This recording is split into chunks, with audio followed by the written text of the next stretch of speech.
Okay, so I'm going to be presenting the risks generated by containers and their contents. Some of the previous presentations have highlighted this issue. I'll start with a short introduction, and I will address the risks relating to the goods transported by type, including goods that are declared as hazardous. Then we'll address the behaviour of containers at sea and their drift, and then we'll go on to the conclusion. So first, in terms of incidents involving containers, I've not necessarily ranked the different causes. In fact, there may be multiple causes. So fire, as has been mentioned, you can see the photo here of the Grande America, which I will be presenting in a little more detail later. And Nicolas Tamic will also be giving you more details this afternoon. Adverse weather conditions, of course, and there may be a collision is another possible cause. There are many consequences. There could be drift of containers. Containers can wash up on the shore. They can also sink. And there can be various challenges and issues involved. It can be an obstacle to navigation. There can be health impacts, as is the case for any release into the marine environment. And there can also be direct impacts on the environment, either short or long term. Whatever the case, it's important to assess the risks related to the container and its contents. So I'm going to be looking at that in a little more detail here. First, in terms of the risk related to the goods transported, it's important to assess this risk prior to transport. So this can relate to all types of goods, including dangerous goods. So this assessment work beforehand should help to prevent accidents. As a reminder, Cedre is the focus point for the MAR ICE network run by EMSA. So we are contacted in the event of a chemical spill in European waters, and we also work on chemical spills at different levels. We can provide a risk assessment. We can also put people in contact with chemical industry stakeholders in relation to a specific chemical. So all types of goods can generate problems. Firstly, given the type of container itself. So in addition to classic 20-foot equivalent units, we also find, for example, reefers, platform containers. Whenever there is an incident, for example, involving a refrigerating unit that's not working, that can create a risk for the cargo.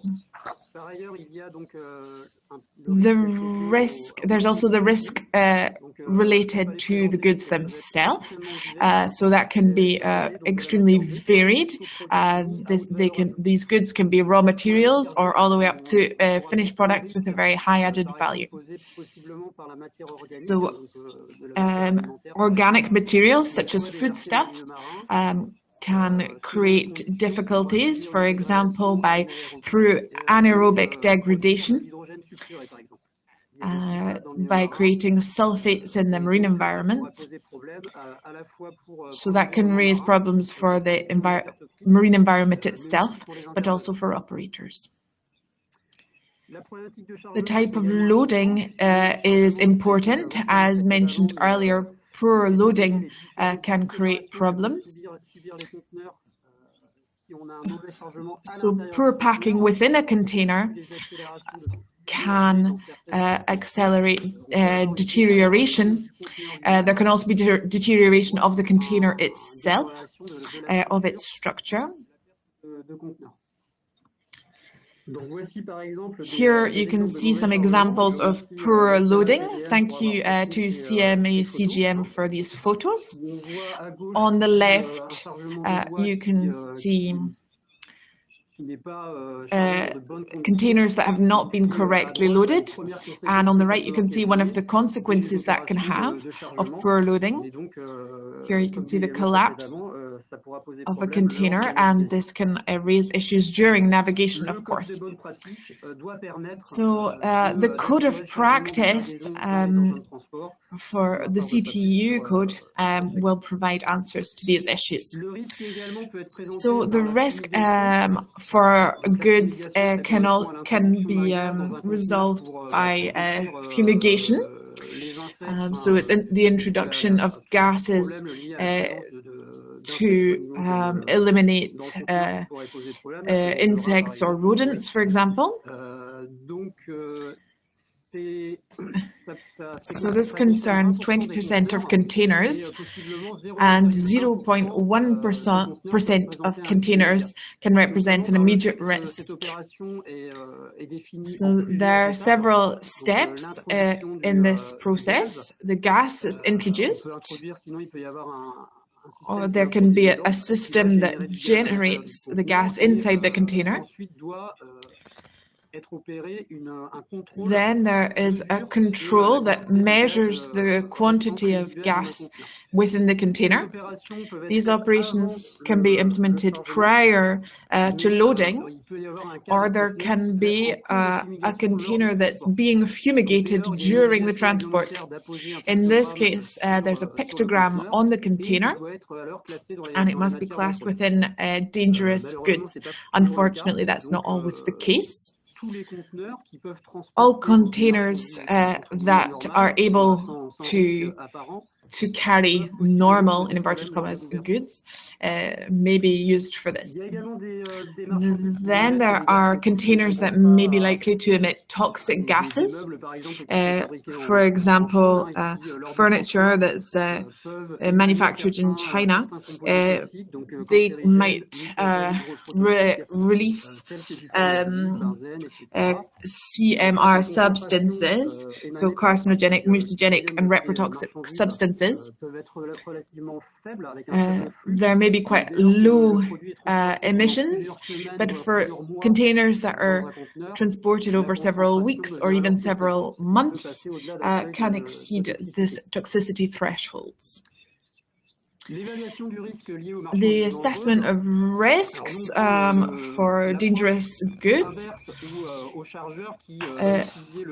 unlike the loader who's going to use the EMDG code in order to ensure compliance with loading standards.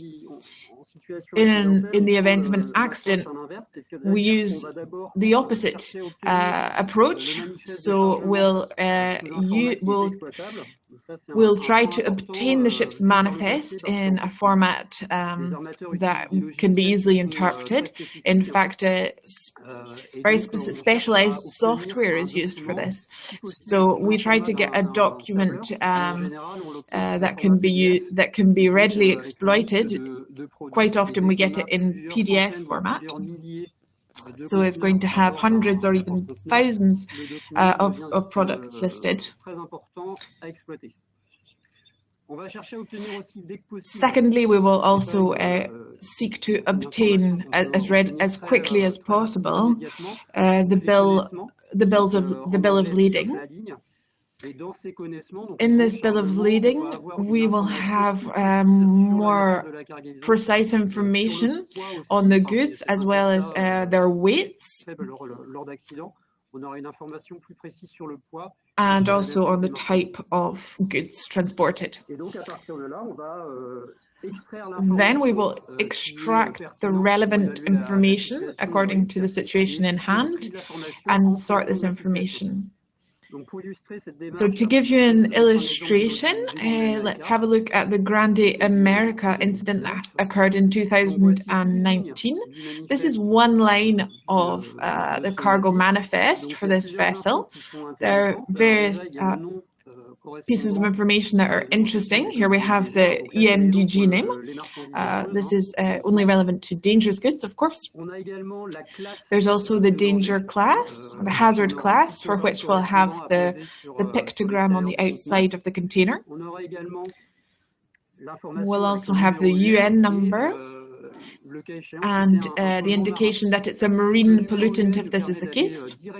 So then we can go and look in response guides that are used by the operators, for example, that are used by the fire service. And there's also an emergency guide developed together with Transport Canada. There's also the UN Orange Book. So there's a specific sheet for each UN number. So there's not a specific risk for each product, but it can belong to a family of products that have similar risks. On the right, there's also the flashpoint indicated, and an emergency response sheet in the event of a release or a fire. So that's also provided in the supplement to the IMDG code. On the left, we have the container number that can be relevant, in particular, to find out its owner. So it's really a detective work to go and search for this information and compare this information with other documents, for example, the manifest with the bill of lading. We also have the weight of the container, which should be similar to that listed in the bill of lading. But of course, there are sometimes differences. That was the case here.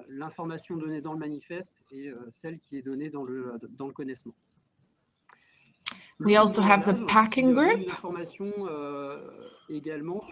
that provides information on the type of packing that will be expected to be found and its safety level, and the emergency procedures.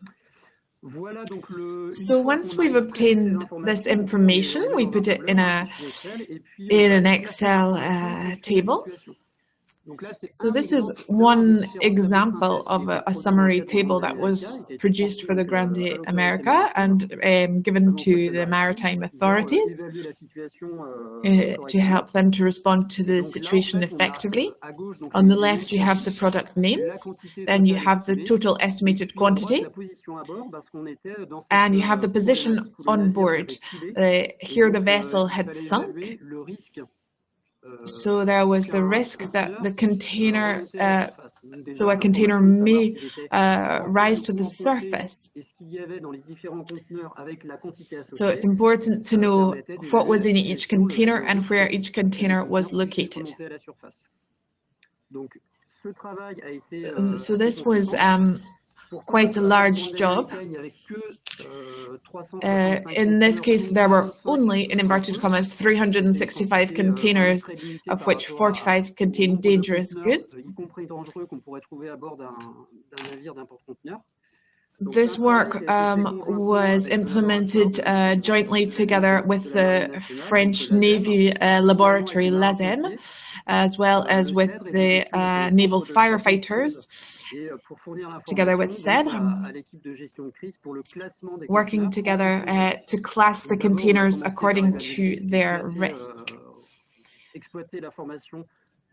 This information was firstly used for the question of firefighting, and then secondly in terms of the marine environment. I was mentioning earlier the question of containers rising to the surface, but containers can also be lost overboard and sink. So the general approach here in terms of drift is that a TEU is not watertight and will not float below the surface. So either it will sink, it may take a while, but it will sink completely. It won't float subsurface. There was the kit radar incident, which involved reefers.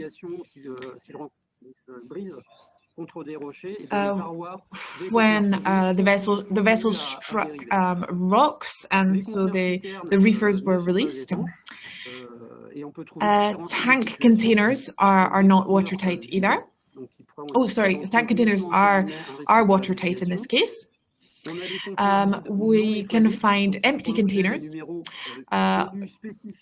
containers that are empty but that have not been cleaned.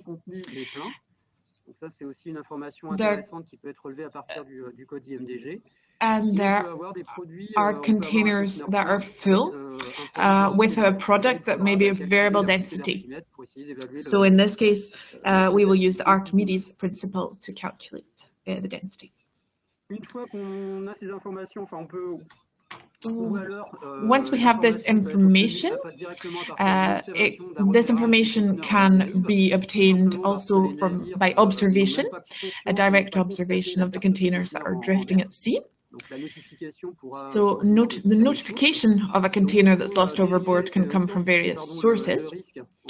Then we need to identify the risk. This can be done visually on the containers themselves. So on tank containers, the information is displayed directly. So mainly the hazard code and the UN number are of importance here. And we also have the pictograms. But on the whole, any information available is going to be helpful. This photo shows is from the Likes Liberator, which was transporting open-topped containers. So these products, once they were drifting at sea, were a considerable risk, in particular in terms of retrieval. So collecting information beforehand was extremely important. When containers are lost overboard, the markings should resist marine conditions for a certain amount of time. So that's something that's laid down in the IMDG code. However, in reality, if the container has fallen several meters, for example, it will already be fairly damaged. When a container is drifting at sea, at Cedre, we request that Météo France implement a drift simulation. This can also be done in the event of an exercise, as well as for a real incident.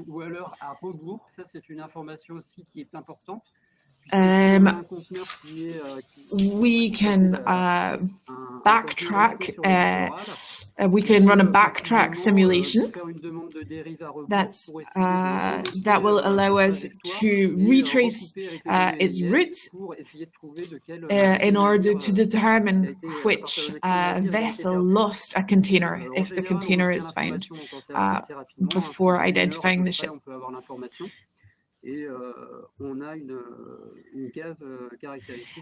There are so it's possible with this software to choose container simulation. Here, from a single GPS point, we have various trajectories. On the right, we can see that each number corresponds to a different percentage of submersion. So we don't need to know the percentage submersion in order to request the simulation. However, in interpreting the results, it's going to be an important factor. So the trajectories will vary according to the wind and the current. In order to track containers, the French Navy may be involved. They can directly place a tracking system on the container. So there's a GPS buoy with a lifeline. And then there's a hydrostatic release unit that allows us to determine the position where the container sank. So this line, this magnetic line, if it's deployed rapidly, it will facilitate recovery. You can see in the picture on the right that the sea conditions are not always conducive to recovery. So sometimes we have to wait several days before recovering a container. So in conclusion, Cedre's expertise in the field of containers relates to, firstly, preparation with the development of guides. For example, there's a guide on containers and packages lost at sea that can be downloaded from Cedre's website. There's the HNS Transport Canada guide. And there's currently an HNS guide being developed as part of the West Mobile Co project, in which the question of containers is addressed.